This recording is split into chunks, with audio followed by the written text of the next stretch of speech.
Hello guys, welcome back to my channel drama series. आज मैं जिस ड्रामा की एक्सप्लेनेशन आपको बताने जा रही हूँ उस ड्रामा का नाम है ली जुन काय। ये एक एक्शन रोमांस मेलो ड्रामा है। अगर इस ड्रामा की रेटिंग की बात करें तो 7.6 आउट ऑफ 10 है और टोटल एपिसोड 9 है। तो कहानी शुरू होती है एक गोडाउन से, जहाँ पर हमारा मेन लीड ली जुन जख्मी हालत में नीचे पड़ा हुआ होता है और ली जुन उसे खूब मार रहा होता है। तो येंजी उन लोगों को रोकती है कि वो लोग ली जुन को ना मारे, पर वो लोग येंजी की बात नहीं सुनते और ली जुन को खूब मारते हैं। और ली जुन को मार मार कर थक जाता है और उसके बाद वो ली जुन को कहता है जल्दी से इस पेपर पर साइन करो और अपनी सारी कंपनी मेरे नाम कर दो, वरना तुम्हारी वाइफ यहाँ से जिंदा वापस नहीं जा पाएगी। तो ली जुन कहता है तुम्हें जो चाहिए मैं वो सब तुम्हें दे दूंगा, लेकिन सबसे पहले येंजी को यहाँ से जाने दो, उसके बाद ही मैं पेपर साइन करूंगा। तो ली जुन कहता है ये कैसे हो सकता है, जो तुम्हारा है वो मेरा भी है ना। जैसे तुम्हारी कंपनी मेरी हो जाएगी तो तुम्हारी वाइफ भी मेरी हो जाएगी ना, और मैं तुम्हारी वाइफ को इतनी आसानी से कैसे जाने दे सकता हूँ। इसलिए चुपचाप इस पेपर पर साइन करो, वरना तुम समझ लेना आगे क्या होगा। वैसे मैं तुम्हें एक बात बताऊं, ये लड़की ना एक नंबर की बेवकूफ है। इसे ये बात पता थी कि तुमने इसके पापा को मारा है और इसने तब भी तुमसे शादी की। तुम दोनों का खानदान एकदम पागलों का खानदान है। तो ली जुन जैसे ये सुनता है कि येंजी को पता था कि उसने उसके पापा को मारा है, तो वो ये सुनकर शॉक्ड हो जाता है और उठकर खड़ा हो जाता है और येंजी को ही देखता रहता है। आगे एक मंथ पहले की कहानी दिखाई जाती है, जहाँ पर डायरेक्टर ली जुन को कहते हैं तुम्हारे पास इतनी सारी कंपनियां हैं जो तुम्हारे ससुर की है, क्यों ना हम उन सारी कंपनियों का बंटवारा कर ले। वैसे भी वो सब तुम्हारा तो है नहीं, वो सब तुम्हारे ससुर का है जो तुमने जानबूझकर उनसे छीना है। वैसे भी हम दोनों फैमिली हैं और फैमिली में लड़ाई करना अच्छा नहीं लगता, क्यों ना हम दोनों शांति से इस मामले को निपटा ले। तो ली जुन कहता है लगता है तुम्हें मेरी तरक्की हजम नहीं हो रही, इसलिए तो तुम मेरे पीछे पड़े हो। तो डायरेक्टर ली कहते हैं ये सब तुम्हें तुम्हारी मेहनत से नहीं, बल्कि तुमने ये जिनसे शादी की थी वो भी ये जिनके पापा से बदला लेने के लिए। लेकिन मैं तो भूल ही गया, अब तो तुम दोनों का डाइवोर्स भी हो चुका है। और उस लड़की की बदकिस्मती देखो, उसने मुझे छोड़कर तुम्हें चूज किया, जिसने उसे दुख दर्द के अलावा कुछ भी नहीं दिया। मैंने सुना है कि येंजी इसी सिटी में है, वो ये सिटी छोड़कर कभी गई ही नहीं, क्योंकि तुम दोनों एक रात के लिए पति पत्नी थे और उसके बाद बेचारी का सब कुछ लूट गया। तो ली जुन डायरेक्टर ली के किसी भी बात पर ध्यान नहीं देता और उसे इग्नोर करता है। तो डायरेक्टर ली को ली जुन पर बहुत गुस्सा आता है और वो गुस्से से वहाँ से चले जाते हैं और अपने बंदे को कहते हैं क्या तुमने सच में ये जिन को इसी सिटी में देखा था। तो आकुन कहता है हाँ मैंने येंजी को इसी सिटी में देखा था और ली जुन भी ये जिन को कई सालों से ढूंढ रहा है, पर ये जिन उससे छुपती फिरती है। तो डायरेक्टर ली कहते हैं ली जुन से पहले येंजी को ढूंढो, क्योंकि मैं किसी भी कीमत पर इस बार हार नहीं सकता। इधर ली जुन भी अपने बंदे वैन को कहता है येंजी को ढूंढने के लिए। तो वैन कहता है मैं पूरी कोशिश करूंगा येंजी को ढूंढने का। दूसरी तरफ येंजी का सीन दिखाया जाता है, जहाँ पर येंजी अपने बेटे टोंग के साथ सोई हुई होती है और येंजी अपने बेटे का बुखार चेक कर रही होती है, क्योंकि उसका तबीयत खराब होता है। और उसके बाद येंजी साऊजी को मैसेज करती है कि वो आज काम पर थोड़ा लेट से आएगी, क्योंकि उसके बेटे का तबीयत खराब है। तो साऊजी कहती है कोई बात नहीं, तुम अपने बेटे का ख्याल रखो, तब तक मैं काम संभाल लूंगी। आगे येंजी अपने बेटे के लिए खाना बनाती है, पर येंजी की हालत को देखकर लगता है कि उसके पास ना ही पैसे हैं और ना ही रहने की अच्छी जगह, क्योंकि येंजी एक झोपड़े में रहती है जो बिल्कुल टूटा फूटा हुआ होता है और येंजी के घर के राशन का सामान भी खत्म हो रहा होता है। तो येंजी अपने बेटे के लिए खाना बना लेती है और उसे बड़े प्यार से खाना खिलाती है। तो टोंग कहता है मॉम क्या आप खाना नहीं खाएंगी। तो येंजी कहती है अभी मेरा मन नहीं है खाने का, तुम अभी खा लो, मैं बाद में खा लूंगी। उसके बाद येंजी एक लेटर को देखकर इमोशनल हो जाती है और पास्ट की बातों को याद करके खूब रोती है। आगे येंजी अपने बेटे को खाना खिलाकर काम पर वापस जाती है, तो उसकी बॉस उसे खूब डांटती है और कहती है क्या ये कोई टाइम है काम पर आने का। तो येंजी उनकी बातें सुन लेती है और अपने काम पर चली जाती है। तो साऊजी कहती है तुम्हारे बेटे की तबीयत अब कैसी है। तो येंजी कहती है अब वो ठीक है, कि तभी येंजी को चक्कर आने लगता है। तो साऊजी कहती है तुम्हें घर जाकर आराम करना चाहिए,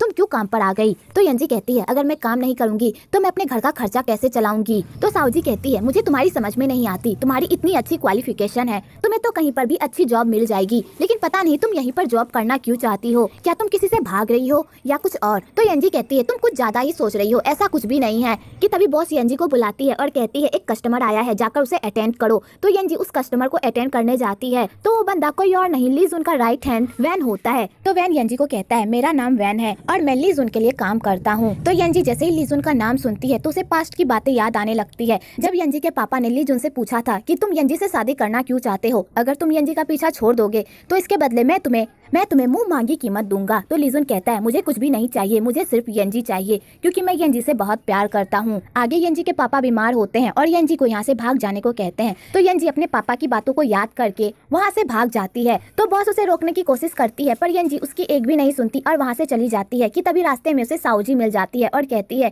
तुम घर जा रही हो तो तुम यहाँ की टेंशन मत लो, मैं यहाँ का सारा काम कर लूंगी, घर जाओ और आराम करो ठीक है। और ये लो कुछ सामान मैंने टोंग के लिए खरीदा है और इसमें मैंने मेडिसिन भी खरीद ली है, इसे लेकर जाओ। तो येंजी साओ जी को थैंक्स कहती है और वहाँ से चली जाती है। वेल आखिरकार येंजी और लीजुन की क्या स्टोरी है और येंजी लीजुन से क्यों भाग रही है वो आपको आने वाले एपिसोड में ही पता चलेगा। आगे येंजी घर जा रही होती है कि तभी कुछ बंदे उसे किडनैप करने की कोशिश करते हैं, लेकिन सही टाइम पर वैन आकर येंजी को बचा लेता है। पर येंजी उन लोगों से डरकर वहाँ से भाग जाती है। तो येंजी जल्दी से घर जाती है और अपने बेटे को दरवाजा खोलने को कहती है, पर उसका बेटा बहुत देर से दरवाजा खोलता है। तो येंजी कहती है तुम इतने देर से क्या कर रहे थे और तुमने दरवाजा लॉक क्यों किया? तो टोंग कहता है क्योंकि मुझे डर लग रहा था इसलिए मैंने दरवाजा लॉक कर दिया। तो येंजी अपने बेटे को गले लगा लेती है और कहती है डरने की कोई बात नहीं है, तुम्हारी माँ है ना, तुम्हारा हमेशा ख्याल रखेगी। तो टोंग कहता है मुझे पापा चाहिए, पापा कहाँ है? तो येंजी कहती है मैंने तुम्हें कितनी बार कहा है कि पापा का नाम मत लिया करो, पापा नहीं है। तो टोंग कहता है अगर पापा हमारे साथ होते तो मुझे इतना डर नहीं लगता और ना ही आपको डरने की जरूरत पड़ती। तो येंजी कहती है तुम्हें किसने कहा कि मैं डर कर रहती हूँ? तो टोंग कहता है कल रात मैंने आपको रोते हुए देखा था मॉम। तो येंजी कहती है तुम्हें गलतफहमी हो गई होगी, वैसे तुमने खाना खाया? तो टोंग कहता है हाँ मैंने खाना खा लिया। तो येंजी जैसे ही खाना देखती है तो खाना पड़ा का पड़ा ही रहता है। तो वो टोंग से पूछती है तुमने खाना क्यों नहीं खाया? तो टोंग कहता है पड़ोस वाली आंटी ने मुझे कुछ बंस दिए थे, चलो मॉम साथ में मिलकर खाते हैं। तो येंजी अपने बेटे को ही देखने लगती है। इधर वैन लीजुन को बताता है कि उसे येंजी मिल गई है और येंजी के साथ एक बच्चा भी है। तो लीजुन ये सुनकर पूरी तरह शॉक्ड हो जाता है। और इधर डायरेक्टर ली के बंदे डायरेक्टर ली को बताते हैं कि वो लोग येंजी को नहीं पकड़ पाए। तो डायरेक्टर ली अपने बंदों को खूब डांटते हैं और कहते हैं अगर तुम लोग येंजी को मेरे पास लेकर नहीं आए तो मैं तुम लोगों को नहीं छोड़ूंगा, क्योंकि अब एक येंजी ही है जो लीजुन की कमजोरी है और उसी के बदौलत मैं लीजुन से उसकी सारी प्रॉपर्टी ले पाऊंगा। आगे टोंग अपनी माँ के साथ खड़ा होता है और अपनी माँ को कहता है माँ मुझे किंडरगार्टन जाना है, सारे बच्चे वहीं पर जाते हैं और मुझे भी वहाँ जाना है। तो येंजी कहती है तुम्हें भी वहाँ जाना है, मैं तुम्हें भी वहाँ भेजूंगी, बस एक बार मुझे सैलरी आने दो, उसके बाद मैं तुम्हें अच्छा खाना खिलाऊंगी और तुम्हारे लिए अच्छे कपड़े भी खरीदूंगी। तो टोंग कहता है सच में मम्मा? तो येंजी कहती है हाँ सच में। अगले दिन येंजी काम पर जाती है तो उसकी बॉस उसे खूब खड़ी खोटी सुनाती है और कहती है अगर तुमने दोबारा ऐसी गलती की तो मैं तुम्हें काम से निकाल दूंगी। तो येंजी कहती है आज के बाद ऐसी गलती नहीं होगी और येंजी अपने काम पर जाने लगती है कि तभी उधर से साओ जी आती है और येंजी को बताती है कि तुम्हारा एक कस्टमर आया है, जाकर उसे देखो। तो येंजी अपने कस्टमर के पास जाती है तो उसे वहाँ जाकर पता चलता है कि वो कस्टमर कोई और नहीं बल्कि लीजुन है। तो येंजी लीजुन को देखकर पूरी तरह शॉक्ड हो जाती है और डर भी जाती है अपनी पास्ट की बातों को याद करके, लेकिन फिर भी येंजी खुद को संभालती है और लीजुन की मालिश करती है। तो लीजुन कहता है मैं तुम्हें मुँह मांगी रकम दूंगा, तुम्हारे पास जो मेरा है वो मुझे वापस कर दो, और तुम्हारी हिम्मत कैसे हुई मेरी चीज को अपने पास रखने की? तो येंजी कहती है तुम किस बारे में बात कर रहे हो, मुझे कुछ भी समझ में नहीं आ रहा। तो लीजुन कहता है इतनी भी भोली बनने की कोशिश मत करो, क्या तुम भूल गई कि मैंने तुम्हारे साथ क्या किया था? इसलिए तुमसे प्यार से मांग रहा हूँ, इसलिए मुझे दे दो, वरना अगर मैं जबरदस्ती पर आ गया तो तुम भी जानती हो कि मैं तुम्हारे साथ क्या कर सकता हूँ। तो येंजी कहती है मेरे पास कोई बच्चा नहीं है और मैं सच कह रही हूँ। तो लीजुन कहता है ठीक है। आगे लीजुन जबरदस्ती येंजी को किस करने लगता है तो येंजी अपनी जान बचाकर नीचे भाग जाती है कि तभी उधर से लीजुन आता है और येंजी को कहता है दोबारा भागने के बारे में सोचना भी मत, इस बार मैं तुम्हें इतनी आसानी से जाने नहीं दूंगा। और लीजुन येंजी के हाथ में ढेर सारे पैसे देकर वहाँ से चला जाता है। आगे साओ को जब पता चलता है कि लीजुन ने येंजी को ढूंढ लिया है तो वो अपने भाई के पास जाती है और उसे समझाने की कोशिश करती है कि वो येंजी का पीछा छोड़ दे और उसे आराम से अपनी लाइफ जीने दे। पर लीजुन अपनी बहन की बात नहीं मानता और उसे रूम से जाने को कहता है। तो साओ कहती है मुझे भी पता है कि तुम येंजी से बहुत प्यार करते हो, पर तुम ये बात उसे नहीं बता पा रहे क्योंकि तुम्हें डर लग रहा है कि अगर तुम येंजी से प्यार करने लगे तो ये साई के साथ नाइंसाफी होगी।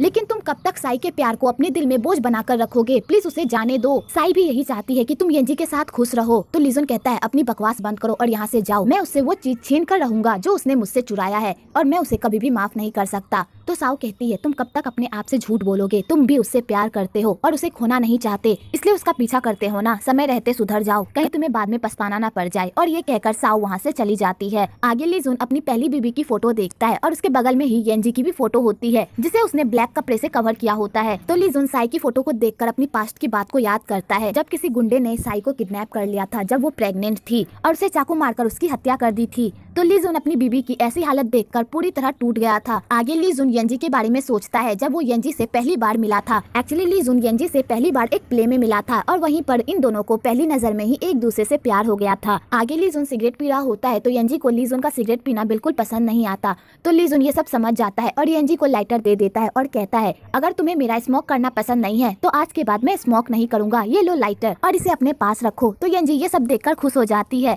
आगे लीजुन येंजी को किस कर लेता है। वेल आपको यहाँ पर इनका रोमांटिक सीन भी देखने को मिलेगा।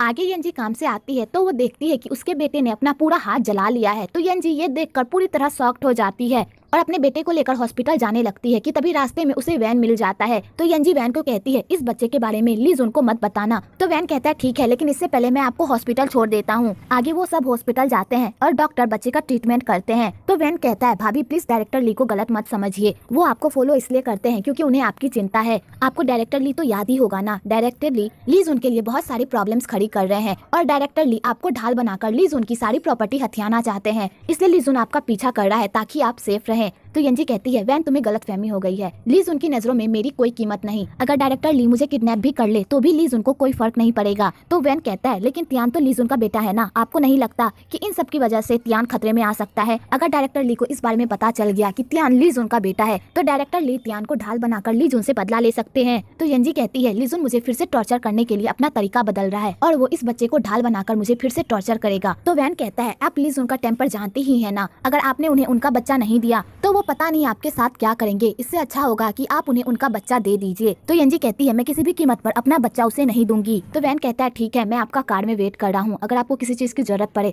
तो मुझे बता दीजिएगा। इधर यंजी अपने पास्ट की बातों को याद करती है। जब उसके पापा की मौत हुई थी तब उसके पापा ने ली जुन को देखकर कहा था कि प्लीज यहाँ से भाग जाओ, पर यंजी अपने पापा की बात नहीं समझ पाई थी और यंजी के पापा ने ये कहकर ही अपना दम तोड़ दिया था और यंजी अपने पापा की मौत पर खूब रोई थी। इधर ली जुन यंजी का प्ले देख रहा होता है और उसके प्ले को देख देख कर खूब सारी ड्रिंक कर रहा होता है। वैन ली जुन को भी देखकर लगता है कि वो यंजी से बहुत प्यार करता है, पर नफरत की वजह से वो अपने प्यार को देख नहीं पा रहा और खुद भी नफरत की आग में जल रहा है और यंजी को भी जला रहा है कि तभी ली जुन को वैन का कॉल आता है और वैन ली जुन को उस बच्चे के बारे में बता देता है। दूसरी तरफ डॉक्टर यंजी को बताता है कि अच्छा हुआ जो तुम अपने बच्चे को सही टाइम पर लेकर आ गई, अगर तुम इसे सही टाइम पर नहीं लेकर आती तो पता नहीं आज इसके साथ क्या होता, इसलिए इसे एक दिन तक हॉस्पिटल में रहने दो ताकि मैं ऑब्जर्व कर सकूं कि इसकी कंडीशन कैसी है और जाकर सारा बिल भर दो। तो यंजी के पास इतने पैसे नहीं होते कि वो हॉस्पिटल में रह सके। तो डॉक्टर कहता है अगर तुम चाहो तो तुम अपने बच्चे को घर ले जा सकती हो, लेकिन कल इसे चेकअप करवाने के लिए लेते आना, ठीक है। तो यंजी कहती है ठीक है, थैंक यू डॉक्टर, आपने मेरी इतनी हेल्प की। आगे यंजी घर जा रही होती है कि तभी उधर से साउ गाड़ी के बीच में खड़ी हो जाती है